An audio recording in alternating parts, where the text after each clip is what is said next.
Ġew inawgurati 4 sistemi ġodda tal-ultrasound fl-Isptar Mater Dei fid-Dipartiment tal-Medical Imaging li bihom ser ikunu jistgħu jingħataw trattament avvanzat lil pazjenti.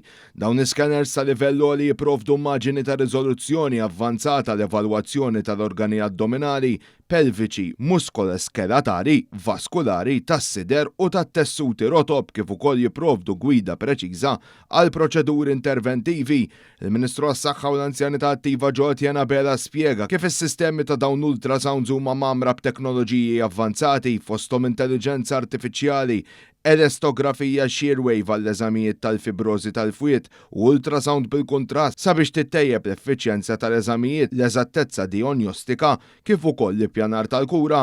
B'dan l-investiment ta' €900,000 l-Isptar Mater Dei issa għandu 4 magni ta' l-ultrasound ġodda fjamanti tal-aħħar portata li ħajkunu jgħinu l-ispeċjalisti ovvjament il-pazjenti biex jirċievu trattament modern kemm jista' jkun.